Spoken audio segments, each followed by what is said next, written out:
السلام علیکم تمام ویورز کو دل کی گہرائیوں سے سلام. امید کرتا ہوں سب ٹھیک ٹھاک ہوں گے. اور آج کو ایک بہت ہی انٹرسٹنگ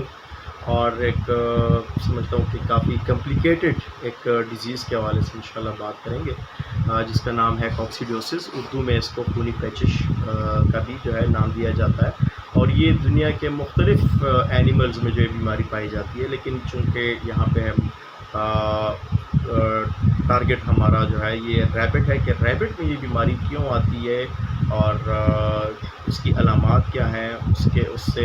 کی ٹریٹمنٹ کیسے کر سکتے ہیں, اس سے اپنے ریبٹس کو کیسے ہم پریونٹ کر سکتے ہیں. تو ریبٹس میں کوکسیڈیوسس بیماری جو ہے یہ ایمیریا نامی بیکٹیریا کی وجہ سے آتی ہے. ایمیریا بیکٹیریا کی بہت ساری اقسام ہیں, اور صرف ریبٹس میں ایمیریا پیراسائٹ کی آلموسٹ 10 سے 12 اقسام پائی جاتی ہیں. سب سے جو کامن قسم ہے ایمیریا کی وہ ہے ایمیریا اسٹیڈیا.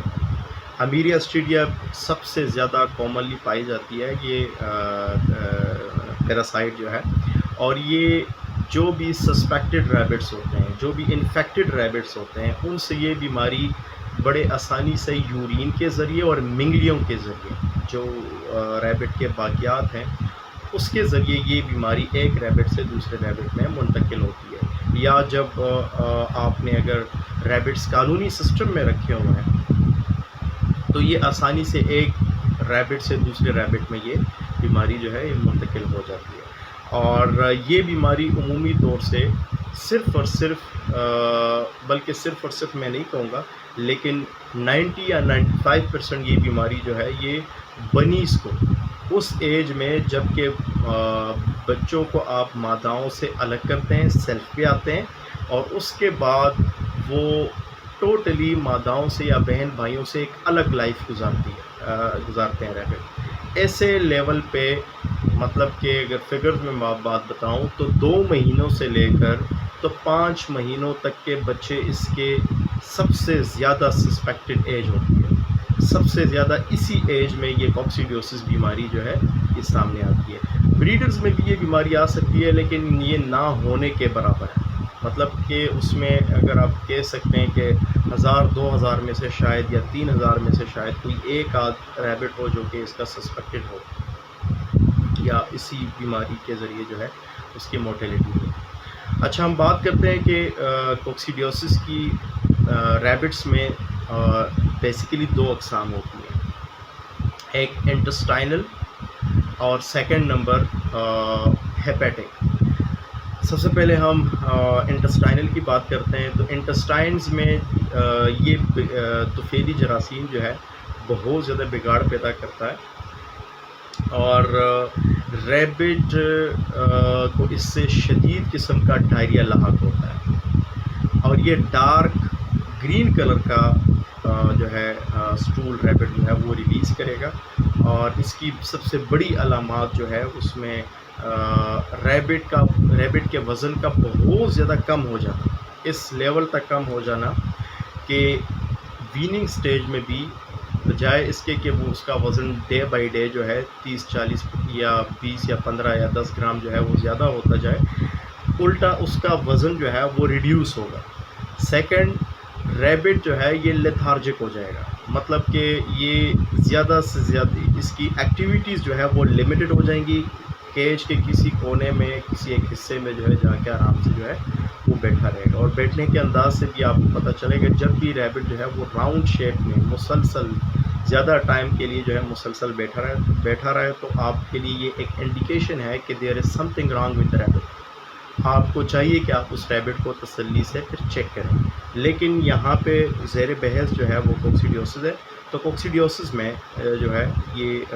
سائن کے طور پہ یہ سامنے آتا ہے. اس کے علاوہ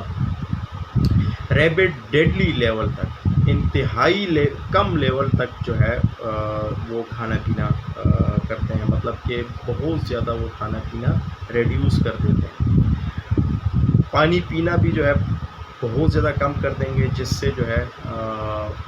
ڈی ہائیڈریشن ہو سکتی ہے ریبٹ کو. اور اس کے علاوہ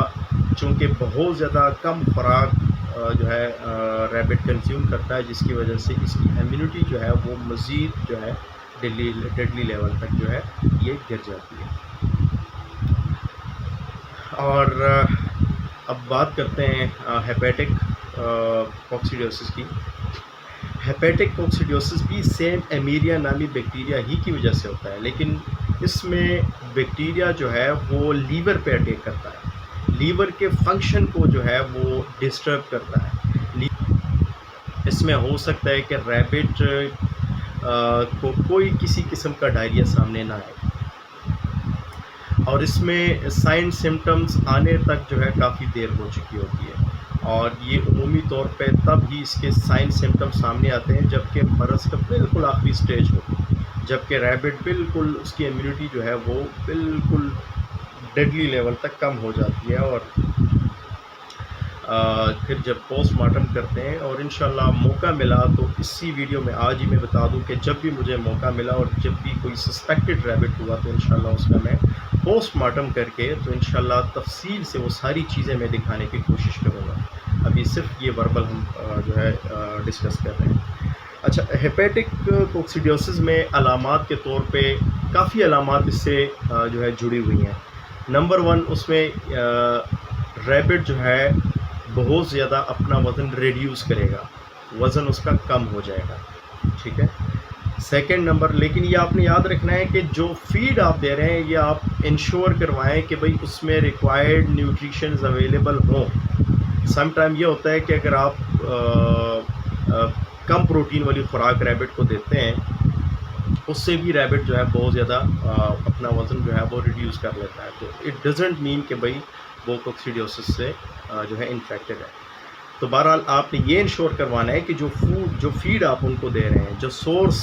ہے خوراک کا، وہ ایک دم آئیڈیل ہے ریبٹس کے لیے، لیکن باوجود اس کے وہ اپنا وزن ریڈیوس کر رہا تھے، اٹ مینس کہ وہ ایک بڑے سائن کے طور پہ یہ علامت آپ جو ہے کنسیڈر کر سکتے ہیں۔ ہم سیکنڈ نمبر کے ریبٹ بہت زیادہ لیتھارجک ہو جائے گا، بہت زیادہ جو ہے اس کی ایکٹیویٹیز جو ہے وہ منیمائز ہو جائیں گی، اور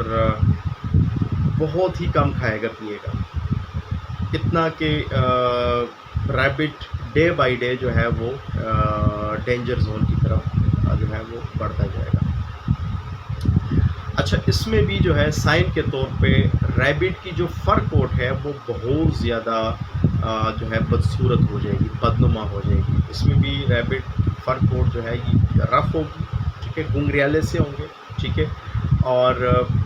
بال اس کے جو ہے کافی مطلب اس میں وہ شائننگ، وہ گرومنگ ختم ہو جائے گی مکمل طور سے،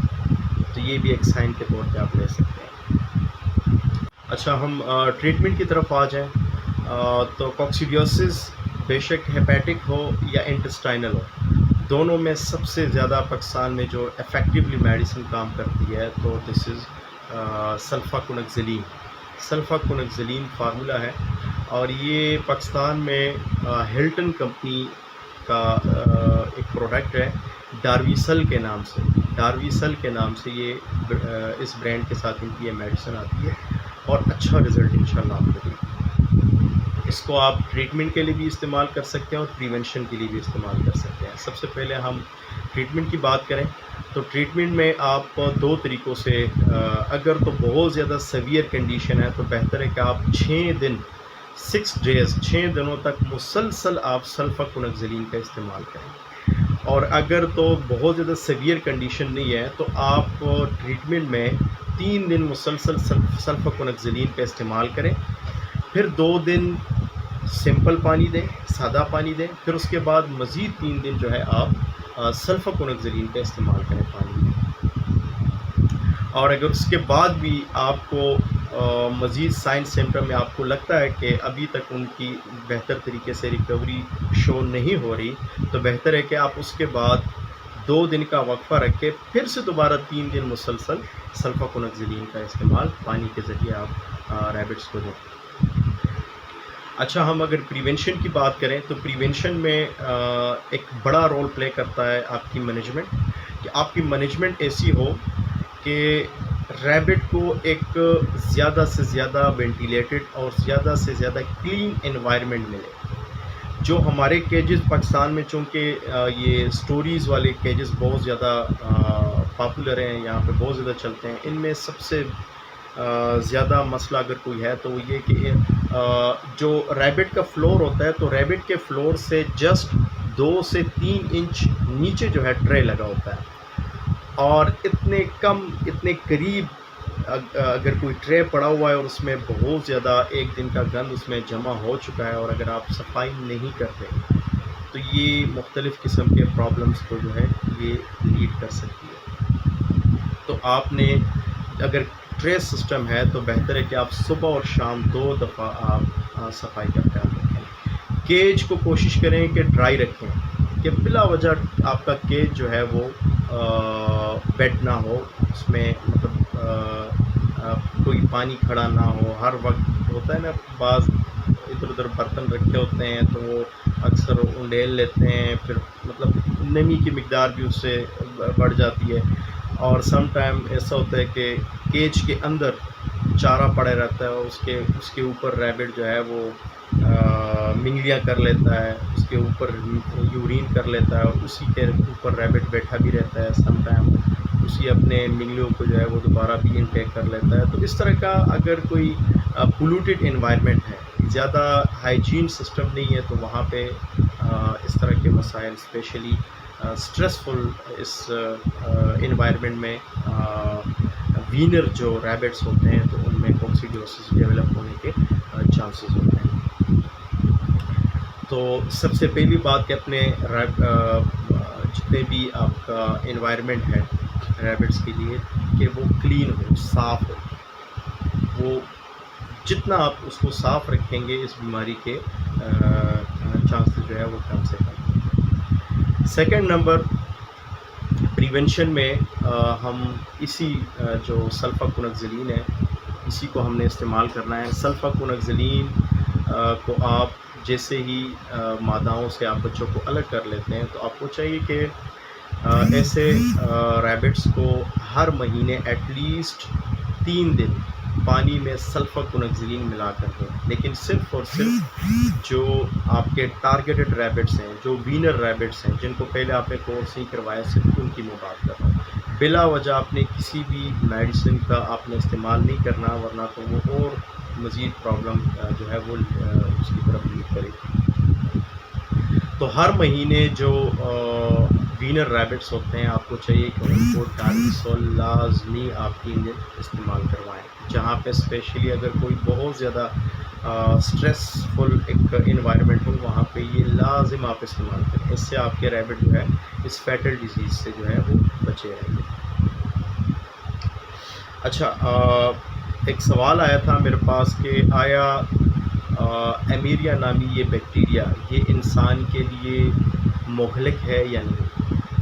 تو نہیں، یہ انسان کے لیے ہرگز مہلک نہیں ہے۔ اگر تو کوئی سسپیکٹڈ ریبٹ ہے اور اس سے یہ ایمیریا نامی پیراسائٹ جو ہے یہ اگر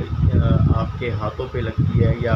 آپ اس کی ٹریٹمنٹ کرتے ہوئے مطلب بہت زیادہ چونکہ کانٹیکٹ میں آتے ہیں تو اس سے ایز سچ کوئی ڈرنے والی بات نہیں۔ اچھا، ایک بھائی نے سوال کیا تھا میرے پاس کہ کیا کیا جائے اگر تو مینجمنٹ کے حوالے سے یہ سوال کر رہے ہیں کہ کیا کیا جائے اگر تو کوئی سسپیکٹڈ ریبٹ، انفیکٹڈ ریبٹ ان کے پاس ہو تو اس کو امیڈیٹلی سب سے پہلے کیا کرنا چاہیے؟ سب سے پہلے اس بھائی کو چاہیے کہ اس سسپیکٹڈ ریبٹ کو مکمل طور سے باقی ریبٹ سے الگ تھلگ آئسولیٹ کرے، مکمل الگ رکھے۔ تو یہ ضروری ہے کہ جتنے بھی فارمرز ہیں اراؤنڈ دا کنٹری ان کو چاہیے کہ شیڈ کے اندر کوئی ایسی جگہ بنائیں، ایک چھوٹا سا حصہ ہو جو کہ الگ تھلگ ہو، کہ باقی ریبٹس سے مکمل طور سے جو ہے وہ کانٹیکٹ میں نہ ہو، الگ ہوں، اور وہاں پہ آپ نے 1-2 کیجز رکھے ہوں آئسولیشن کے لیے۔ یہ آئسولیشن آپ کے اس کے علاوہ بھی کافی کام آئے گی، جیسے کہ اگر فرض کریں آپ باہر سے کسی اور فارمر سے آپ ریبٹس پرچیز کرتے ہیں تو آپ کو چاہیے کہ آپ سب سے پہلے ان ریبٹس کو آئسولیشن سیکشن میں آپ رکھیں، آئسولیشن میں رکھیں، ان کو چیک کریں آیا ان میں کوئی ایسی ڈیزیز تو نہیں ہے کہ باقی آپ کے ریبٹس میں وہ جو ہے ان کو انفیکٹ کر سکتی ہے، جیسے کہ ٹیسٹوسٹیرولوسس ہو سکتی ہے یا کچھ کوئی بھی دوسری بیماری ہو سکتی ہے بیکٹیریل. تو بہرحال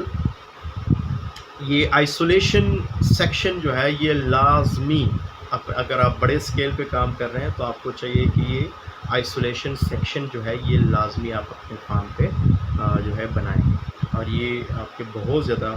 جو ہے یہ کام آئے گی. امید کرتا ہوں کہ آکسیڈیوسس کے حوالے سے بیسک لیول کی جتنی انفارمیشن ہے وہ سب کو سمجھ آ گئی ہوگی. اور اس کے علاوہ بھی اگر کوئی بھائی کے ذہن میں کوئی سوال ہو، وہ چاہتا ہے کہ اس سے ریلیونٹ کوئی اور کویسچنس ہیں اس کے دماغ میں، تو بے شک کمنٹ سیکشن میں جو ہے وہ اپنا سوال چھوڑ دیں، یا میں اپنا نمبر وہاں پہ جو ہے شیئر کر لوں گا ڈسکرپشن میں. تو ضرور جو ہے آپ مجھے کانٹیکٹ کریں، مجھ سے پوچھیں، اور اس سے میرے علم میں بھی اضافہ ہوگا. اپنا بہت سارا خیال رکھیے گا. Thank you so much.